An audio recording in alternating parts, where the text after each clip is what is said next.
कुछ दिन पहले तक जब गर्मी के सीज़न में अगर कोई गोभी की खेती की बात करता था ना, बात ही नहीं करता था, अगर कोई करता भी था तो ये मजाक लगता था।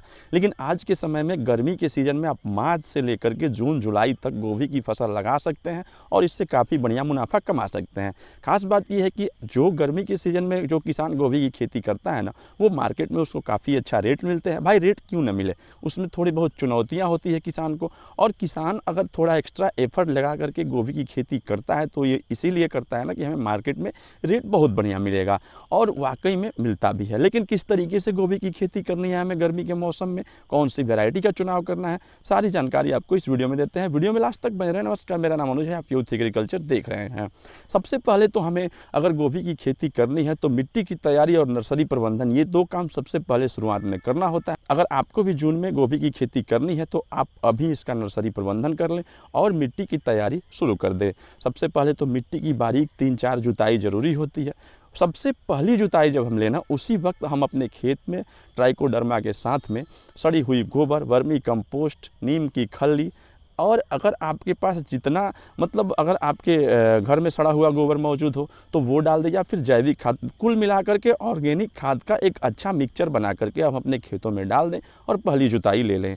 और इधर हम नर्सरी प्रबंधन भी कर लें। लेकिन नर्सरी प्रबंधन से पहले वैरायटी की बात कर लेते हैं। कौन सी वैरायटी का चुनाव हम कर सकते हैं अभी?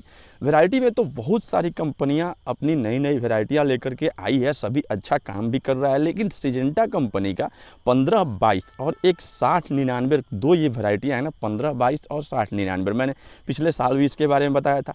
काफ़ी किसान सफल खेती इस वैरायटी को लगा करके कर चुके हैं, इसीलिए मैं इस वैरायटी पर जोर दे करके कहता हूँ कि अगर कोई किसान इसको लगाता है तो वो मतलब एकदम सफल होना ही है उसको। ये कभी भी ऐसा नहीं हुआ है कि हाँ इसको लगाया और इससे फूल नहीं आया। ये 40 से 42 डिग्री टेम्परेचर तक भी ये बहुत बढ़िया इसकी जो फ्रूटिंग फ्लावरिंग होती है वो होती है। तो आप इसको आप अपने खेतों में लगा सकते हैं। नर्सरी प्रबंधन ठीक उसी तरीके से करना है जिस तरीके से हम ठंड के महीने में गोभी की खेती करते हैं। वहीं क्यारी बना करके थोड़ा सा वर्मी कंपोस्ट DAP डाल करके उससे घास फूस निकाल लेते हैं, और उसी तरीके से अभी भी हम नर्सरी प्रबंधन करेंगे। बस नर्सरी में बीज डालने के बाद ना ऊपर से किसी घास फूस से हम उसको ढक देते हैं, कब तक, जब तक कि बीज अंकुरित नहीं हो जाता, और उस पर पानी देते हैं। ये ढकने का रीज़न क्या होता है ना, ताकि मिट्टी में नमी बनी रहती है और मॉइस्चर क्रिएट होता है। मॉइस्चर क्रिएट होने के वजह से हमारे बीज जो है ना वो जल्दी अंकुरित हो जाते हैं। तो इसके लिए हमें थोड़ा सा उस पर घास फूस से उसको ढक देनी चाहिए। मिट्टी तैयारी करने में एक और अहम बात होती है, जब लास्ट जुताई हमें लेनी है ना, उस वक्त हम इसमें रासायनिक खाद का प्रयोग करते हैं। तो रासायनिक खाद में हमें क्या क्या ले लेने हैं? रासायनिक खाद में हम 50 kg यूरिया का प्रयोग एकड़ के हिसाब से कर लेंगे, 50 kg DAP डालेंगे।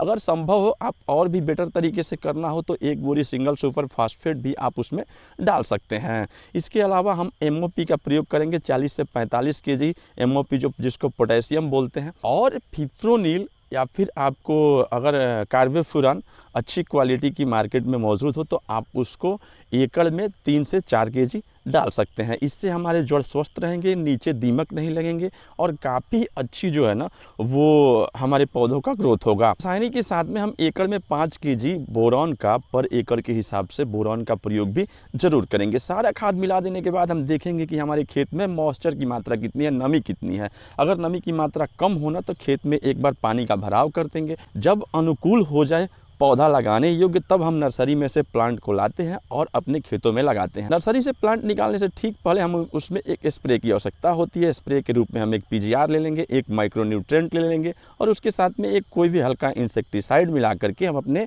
नर्सरी पे स्प्रे कर देंगे। अब ये स्प्रे क्यों होता है? हमें तो प्लांट निकाल करके अब खेतों में लगाना है, लेकिन ये स्प्रे कर देने से सबसे ज़्यादा बेनिफिट्स होता है। हमारे प्लांट्स खेतों में लगाने के बाद मरते नहीं हैं, क्योंकि जब हम पौधे को नर्सरी से निकाल करके खेत में लगाते हैं तो 3-4 दिनों तक तो वो मतलब रिस्क पोजीशन पे होता है, वो पौधा मर भी सकता है, लेकिन पौधा भोजन अपना जो हम स्प्रे किए हुए रहते हैं ना उसी से ले लेता है और वो मरता नहीं है। इंसेक्टिसाइड जो हमने डाला होता है ना उसका प्रभाव ये होता है कि जो कोमल पत्तियां होती है उसको कीड़े नहीं खाते और हमारा प्लांट शुरुआत में स्वस्थ रहता है। तो जब जड़ें मजबूत होंगी, जब शुरुआत में हमारा पौधा सही होगा तो आगे भी चल के वो सही ही रहेगा। तो अब बात आती है कि खेतों में प्लांट को किस तरीके से लगाएं।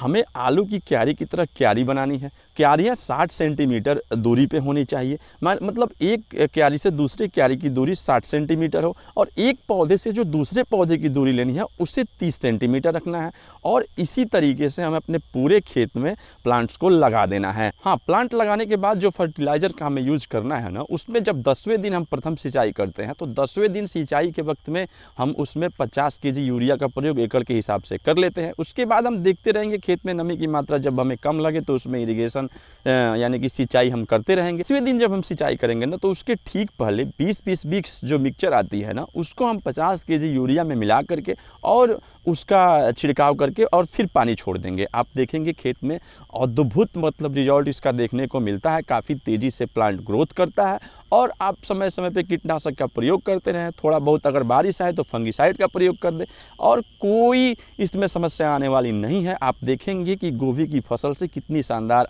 कमाई आपकी होती है। जानकारी अच्छी लगी चैनल को सब्सक्राइब जरूर करेंगे, वीडियो को लाइक और ज़्यादा से ज़्यादा शेयर करके मिलते हैं अगले वीडियो में। तब तक के लिए जय हिंद।